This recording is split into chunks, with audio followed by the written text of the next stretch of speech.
This is the book of Matthew, chapter 24, verse 6, and it reads through the Holy Scriptures. And ye shall hear of wars and rumors of wars. See that ye be not troubled, for all these things must come to pass, but the end is not yet.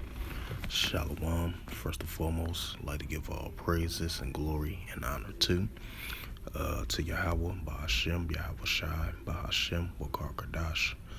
Double honors to the elders for preaching his word truthfully and sincerely, and shalom to the Akim, scattered through the four corners of the globe, preaching the word truthfully and sincerely as well too.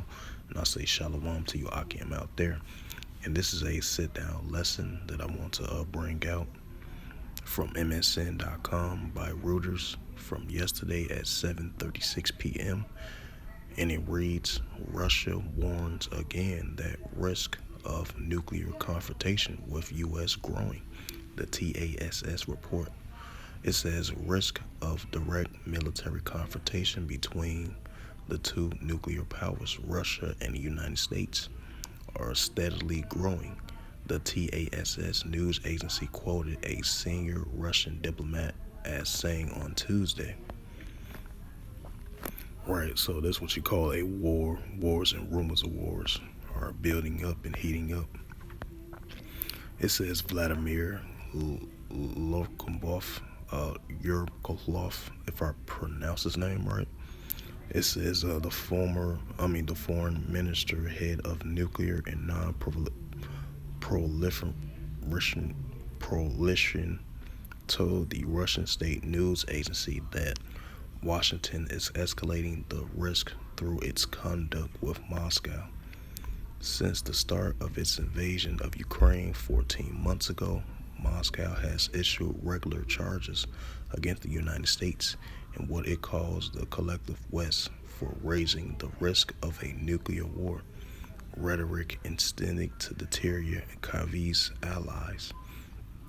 It says if the United States continues to follow its current course of confrontation with Russia, with the stakes of constantly escalating on the verge of sliding into direct army conflict, then the faith of start of a nuclear arms treaty may be foregone conclusion, Yurkolov said. And it says, Salaki for that. The U.S. told Russia in March that it will ease exchanging some data on its nuclear forces following Moscow's refusal to do so, calling it a response to Russia suspending the participation of the New START treaty. Yurkolov did not provide details of the alleged U.S. confrontation approach in the excerpts from the TASS interview published so far. The most accurate threat today is associated with the dangers of nuclear escalation as a result of a direct military confrontation between nuclear powers, Yurkolov said, and these risks, to the deepest regret, are steadily growing. Moscow and Beijing will assess the Western potential involvement in the global expansion of the U.S. anti-missile system, which clearly undermines the strategic stability, he added. And I'm going to read that again. So yeah, that shows you another indication that the wars and rumors of wars are escalating and building up between the United States and Russia. And I'm going to read this again for edification's sake. This is the book of Matthew, chapter 24, verse 6, and it reads through the Holy Scriptures.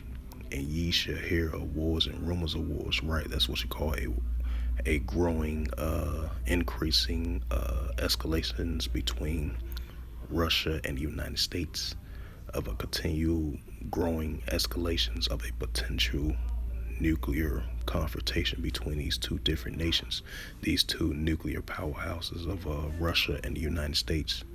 Russia versus United States, of a increasing potential growing escalating of a nuclear escalation war between these two different nations. So that's what you call that, wars and rumors of wars. And that's a prime example right there. And I'm going to read it again. Matthew 24 and 6. And ye shall hear of wars and rumors of wars. See that ye be not troubled, for all these things must come to pass, but the end is not yet. So yeah, that was just a rumor of war right here of this recent news article. So I'm about to close this lesson out. So I hopefully this sit down lesson was edifying of this recent news article that I just brought out in reference to the scriptures of this news article as well too. As it says again, Russia warns again that the risk of nuclear confrontation with the United States is growing. So with that, hopefully this was edifying. I would like to give all praises and glory and honor to Yahweh, Ba'ashem, Yahweh Shai, Ba'ashem, Wakar double honors to the elders for preaching this word truthfully and sincerely. And shalom to the Akim, scattered through the four corners of the globe, preaching the word truthfully and sincerely as well too. And until next time, I will say shalom.